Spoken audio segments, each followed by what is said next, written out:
Well, we didn't plan on doing another podcast, but we need to. Zach Ertz, all-time great Eagle, traded on Friday morning.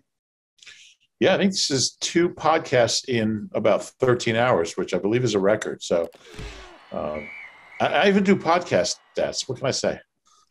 There was someone, there were a few actually, that asked if we had just finished recording when the news broke, and we hadn't. We finished recording earlier in the morning, like 1:30, 2 a.m., something like that. But we're back. This is the Eagle Eye Podcast presented by Nissan. Reuben, Frank, Dave, Zangaro. We had to talk to you guys because it is big news. It's an all-time great Eagle moving on. The trade terms, Zach Ertz to Arizona to the Cardinals. In return, the Eagles get Tay Gowan, sixth-round cornerback from UCF, and a fifth-rounder in 2022. They also get some salary cap relief. And it gives Zach Ertz a chance to join an undefeated team and probably have more opportunity than he has here. Probably. Yeah. Yeah, and this is an unusual situation. And in a lot of ways, I've been doing this a long time, as I might have mentioned once or twice. I've never really seen a situation like this where, there's so many different parts of the equation. Zach wanted to be traded, but he was very emotional, obviously, leaving here. He talked about leaving the building for the last time. He talked about crying in his locker for 30 minutes after the game, and really unusual that he knew before the game he was getting traded. He knew that it was his last game. And you had noticed a couple of things. A, they made him a captain, game day captain. He's not a captain, but he was out as a captain. And also just you noticed that he seemed extra emotional post-game just watching him. You picked up on that. And it was really weird. When he was walking out of the tunnel, I just happened to be walking down at the same time. So I was like walking next to him. And I was like, this seems unusual. Like he seems unusually somber, even after a loss. It seemed strange. Yeah. So, his tone was very emotional about leaving a place he's been since 2013, a place that he's, like you said, all-time great, 10 catches short of Harold for the team record. And caught, the game-winning touchdown in a Super Bowl, for the only Super Bowl this franchise has ever won. But he also wants to be somewhere where he has a chance to win, where he's going to be with a quarterback who's far more evolved, Kyler Murray, in the passing game. Like you said, an undefeated team, a chance to go back to the playoffs. And so I think it's a weird situation because he wanted to be traded, but he really loves it here. And so there's that was the conflict. I think the Eagles did try to accommodate him. Look, the reason they didn't trade him in the offseason was because they thought they could get more. It wasn't to be a nice guy. It was because they thought they could get more. If somebody offered a second-round pick in the summer, they would have taken it. So I don't want to make them out to be like, great guys, like they did everything they could for Zach. That's not the case. But they were transparent about it. They kept him abreast of what was going on. He knew every step of the way about the talks and about the trade. And so I think from that standpoint, they did treat a all-time great. They treated him well. They treated him with respect. That hasn't always been the case with some of the all-time greats that have left here, like Reggie and Doc, and guys who have left under less than ideal terms. I think he does leave on good terms with the organization. There's always going to be some hard feelings just because of the contract talks and the way they broke down. But I think he's obviously going to be in a better place. It doesn't really help the Eagles a whole lot other than they get a 5. And like Howie said, we've had good success in the 5th round, which is kind of a sad thing to even point out because it's true, but it's not really something you want to brag about. You want to brag about the success you've had in the 1st, 2nd, and 3rd rounds. But they get a young cornerback, hasn't really played defense and wouldn't have had a chance in Arizona. Maybe he'll get some reps here. But it was really about, they saved some money and they're going to get a look at Dallas Goedert as the number one guy, as the uncontested number one guy, getting all the reps, which he's never really had other than a couple games here and there, and they've got a decision to make with him. So there's just so many variables here that go into it. Complicated set of circumstances. Yeah, and that you mentioned him leaving on good terms. That was what I tried to ask Howie about, and he acted like, yeah, of course he's leaving on good terms, but this is days of our lives, bro. What did he call you? Yeah, something like that. But it was. I mean, there was a lot of drama. My man, my man. This isn't days of our lives, my man. That is what he said. But there was a lot of drama between Zach and the organization, specifically Howie. I mean, it was well documented about the blow up they had with each other at the NovaCare complex, and I think it took a lot for Zach to show up and for them to mend fences.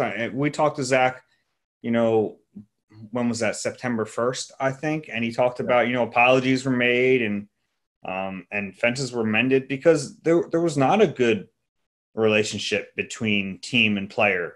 There were some hurt feelings. So I think it is a positive thing that they worked through it. I think for Zach's sake, he probably wishes he would have gotten traded earlier, but he ends up in a good situation and he gets to feel good about leaving here and leaving the team now. I don't think that would have been the case if he got traded in the offseason. Yeah, and yesterday meant a lot to him. He said he didn't want his last game to be in an empty stadium. Last year, his last home game was an empty stadium. He caught a touchdown in his last game. He got to hear, the fans at the link cheering for him one last time. They introduced the offense yesterday too, by the way, and he was second to last before Jalen. Yeah. Yeah. He had a lot of really interesting things to say. I still have to kind of process everything, but first off, I want people to realize how rare it is for a player getting traded to then hold a press conference. That does not happen. It's one of the things that's always really weird about when a player gets traded, because someone like Zach, you've known for 9 years, he gets traded and then he's just gone. It's kind of a weird unfinished thing. So it's very rare for a player to get traded to then speak to reporters. And he spoke to reporters for 17 minutes, bared his soul again. It's impressive. It really is. He's just an all-time great guy. I mean, forget the 579 catches in the Super Bowl. And I mean, he's just an all-time great guy. And I don't know if I've ever seen a player that wears his heart on his sleeve like he does. He's so emotional.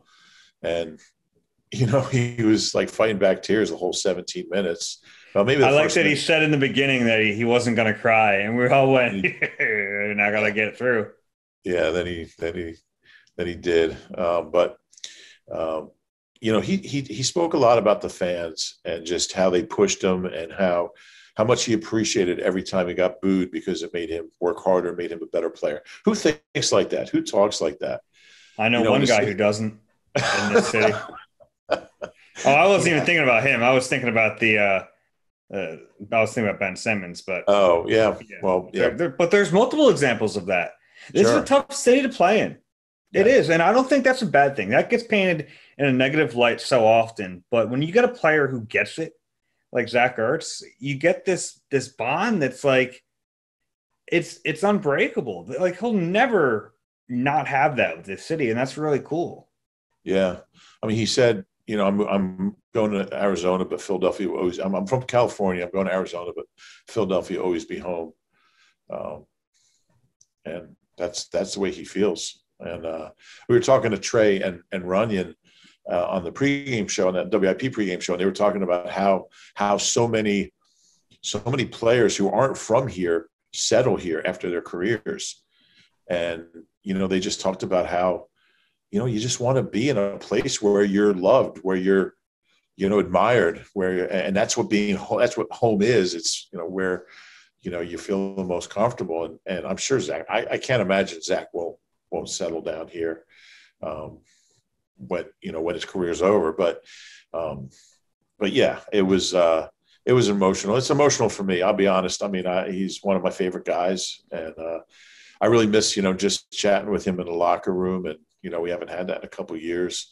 I got some time with him before the game in Carolina. I was so grateful for that. It's the first time I really talked to him since the shutdown, since the 19 season. I got to talk to him for like 4 or 5 minutes, and I'm just glad I had that chance, because I just admire him so much. You think about, like, he went from the Cincinnati game, which I think is just such a pivotal game for him. I think he changed his whole career after that. Yeah. I think he wrote about that not too long ago, maybe a couple of years ago. Well, I wrote about it. It hasn't run yet.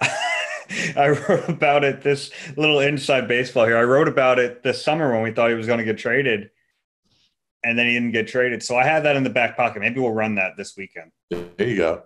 But for people who don't remember, in 2016, he took a lot of heat for running out of bounds. It was an awful loss to the Bengals in Cincinnati. And it's known as the Paul Turner game to those of us who were there. But it was, he avoided a hit and ran out of bounds when he could have gotten, a few more yards. And he made up his mind. It was a block on Vontae's Perfect. He didn't block. Oh, is that what it was? Yeah. All right, my bad. Yeah, it's 5 years ago. I don't know what the hell. I just know that he took a lot of heat for it. It was deserved. And he committed himself to becoming a different player after that. And look, he's never going to be the most physical tight end just because that's not how he's built. That's not who he is. But, to go from that to game-winning catch in the Super Bowl 13, 14 months later is remarkable. And, 118 catch season and all that. So I wish him well. I think he's in a good place. They got a lot of weapons. They got a hell of a quarterback, really well coached. And their PR director is from Delaware County, Mark Dalton. Yeah, that's true. Former Eagles PR intern. So there's that. Jordan Hicks is out there, who recruited him. Yeah, and they spent some time this summer. I think right. Zach and Julie were both out there rehabbing at Jordan's house, so they're very close. Yeah. He can't play Sunday against the Browns. So I thought, well, had his stats with 18 games this year, but I don't know who they play the following week. But I know I'll be looking at their box score to see how he does. I think he'll do well. I think these 6 weeks showed that two things: he's not the player he used to be. He's not Pro Bowl Zach Ertz anymore, but he's still pretty good. Yeah. He's still pretty good, pretty solid player. So yeah. My favorite Zach Ertz thing, and I've told this on here before, but I want to say it again. When it was 2018 and the Eagles were back in the building, and I was asking a bunch of players, like, what souvenir did you bring home from the Super Bowl? And some guys were like, my nameplate, or like, I have my jersey in a frame, or this and that. And I asked Zach, and he said, I have the ball. You can't top that. Like, all right, you win, man. He's like, He just walked away. He's like, yep. Do you remember that Super Bowl gift shop in Mall of America we went into? Yeah. I think between the two of us, how much did we spend? $500? Yeah, I had to buy a bunch of people's stuff. Yeah. That was a big hit, but yeah, the numbers speak for themselves. But yeah, it was. Such mixed emotions. You're happy for him and sad for him at the same time. It's a weird situation. Hey, score big with the AAA Eagles MVP membership, along with the superb roadside assistance and discounts you've come to expect from AAA. Get exclusive Eagles-related perks. For all the details, visit AAA.com/Eagles. Now, that was an unnecessary pause. It was gratuitous. Yeah. You can't do a pause after a slash. The pause comes after a dot. No, it comes before the .com. That's true. All right. Dallas Goedert, now the unquestioned number one tight end. It's an interesting situation because I think at this point his value is his value. I don't know if it'll change. I just think he's going to get paid. Yeah. Yeah. Either way, he's going to get paid. But I think he can help justify the contract the Eagles are going to have to give him if he plays well. Yeah. I mean, his value can't go down. It can only go up. Um, I wouldn't be surprised. And Howie's pretty open talking about how difficult it was. And we've talked about this on the pod. What are they going to do with two tight ends? It doesn't fit this offense. They don't run a ton of 12. And so we saw them shuttling in and out. And it's not ideal for either of them. And I wouldn't be shocked if Goedert puts up really good, solid tight end one numbers over these next 10, 11 weeks. It's going to be interesting to see. I mean, a lot of it has to do with Jalen and his consistency throwing the football. That's a big part of it. And it was interesting how Zach, in this 17-minute interview where he's bearing his soul and pouring his heart out, he did mention, it's got a little frustrating this year when I wasn't getting the ball. He did throw that in there. He couldn't resist. But that's going to be a factor with Dallas too. But I think Dallas is a really good player. And they weren't going to be able to keep both. And one's 30 and one's 28. So, yeah, so Dallas is here. But, the Eagles face the possibility that they won't have either one because talks last we heard were not going great with Dallas. They had broken off. And there's certainly a chance he won't be here, that they won't be able to come to an agreement. And, that's the risk they take. Yeah. And Goddard's only 26, by the way. So he's 26. Yeah. He's significantly younger. Zach turns 31 next month. But do you think trading Zach in any way hurts the Eagles' leverage?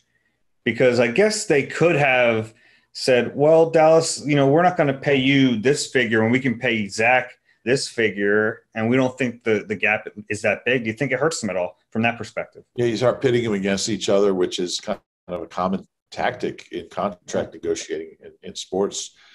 Yeah, it's possible. That is possible. And that's something that, that's a risk they have to take. Yeah. I'm with you, though. I think Dallas is going to be a very good tight end. The problem is, like, right now, if they pay him, what's it going to take? I think there's 6 tight ends in the league making $10 million per year, and he's going to be the next one. He is. He's going to get paid like that. And right now, if you pay him that, you're doing it for a projection. Whereas if he shows it, then at least I think that's what the way the Eagles were looking at it. Like, yeah, we're going to have to pay you this no matter what. We want to make sure before we do that you can handle this role. And I get that. I mean, I think his price might start to go up a little bit because of it. So you might hurt yourself there, but at least then you'd know. What if Goedert walks, Arizona doesn't sign Ertz, doesn't re-sign Ertz, and you're looking for a tight end? Oh, man. I don't think so. I don't either, but hey, stranger things have happened. Yeah, and maybe they won't need him because they have Tyree Jackson. That's Mr. Segue right there in action. that was notable to me, though, in that press conference. Howie Roseman brought up Tyree Jackson on his own a couple times.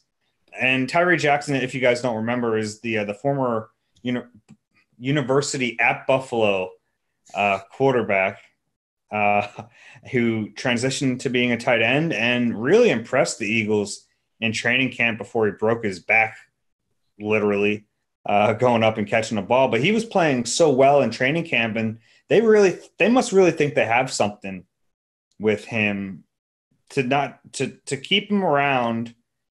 And on the 53, hurt through final cuts. Yeah, so they could bring him back this year. Right. And he's getting closer. He's 8 weeks from the injury now. The original time frame was 8 to 10 weeks. So Nick Sirianni said he's still rehabbing, but he's got to be getting close in the next week or so to returning to practice, you would think. Yeah.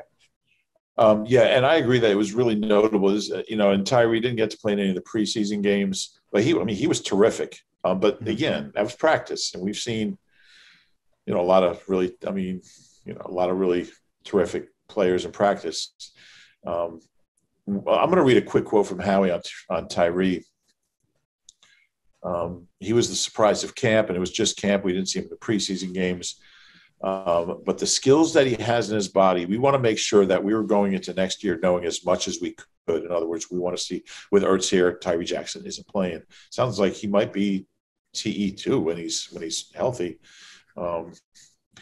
If he's, I guess Stahl could be in blocking situations. It's going to vary, but if he's going to look like he did in training camp, that's going to be a player for us. I think that's the quote right there. But he's got to show it in games. This is an opportunity for him to come back and for us to see that. That's a hell of a quote about a guy that's never played in a preseason game or who's never played tight end, never played the position before. He's a quarterback. Yeah. I mean, I don't disagree. I mean, what I saw was a guy that's got a chance to be a player in this league. I mean, he certainly has developable skills. He has the size that you can't teach. He's a crazy athlete. Last week, so he's been doing some rehab work, and we've been seeing him out of practice, like on side fields. And I was watching him, I think it was last week, going through the ladder, and he's hopping on one foot. Rube, he's getting 3.5 feet off the ground on one foot. It's unbelievable. Yeah. Yeah. And I think the thing that most impressed me about Tyree Jackson in camp was his toughness, which you could see his size, his athleticism as a quarterback, but you never know how tough a quarterback who's changing positions is going to be. You know, you think a quarterback is a guy with the red shirt who's not getting hit in practice. But boy, he's tough. I mean, he tried to practice after breaking his back. He was right in front of me. I mean, I could still hear that sickening thud of him landing. Tough dude.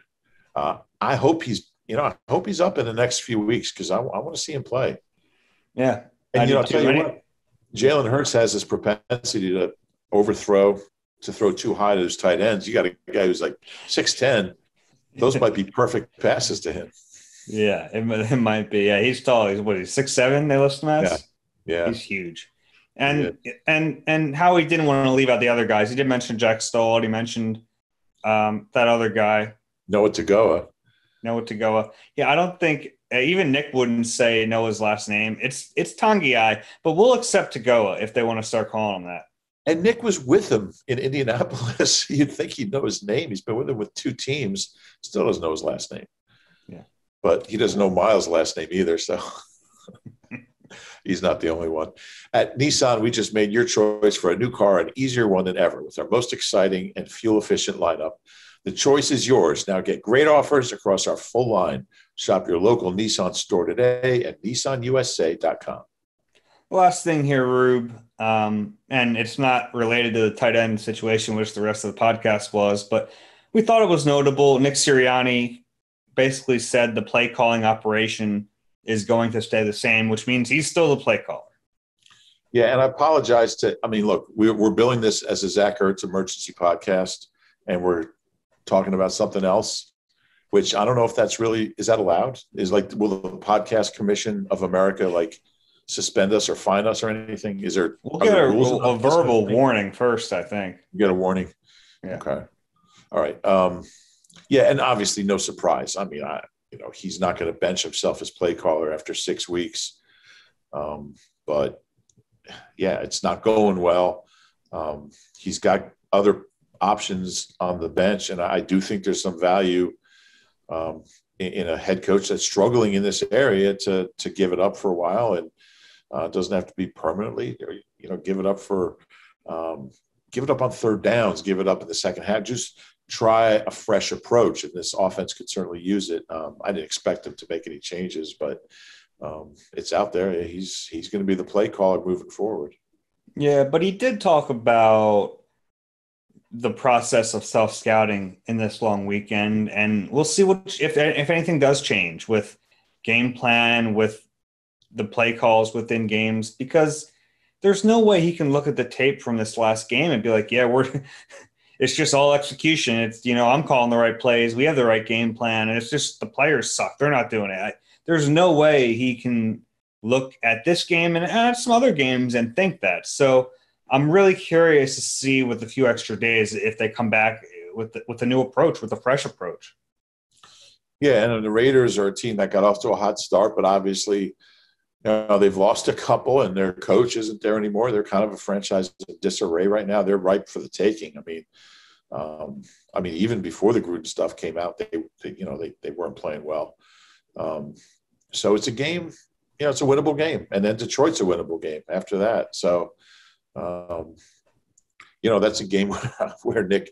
I'm not going to say that, but it's a game against a team that's going through a lot of similar growing pains with a new coach. So these next couple of weeks are going to be, I think, really revealing ones for the team and for the offense and for Nick and for his play calling, because they have a chance to, they have a chance to get to 4-4. Wins this first month and a half were hard to find, and we knew they would be. They played some good teams, but they've got to start taking advantage of the schedule over this next stretch.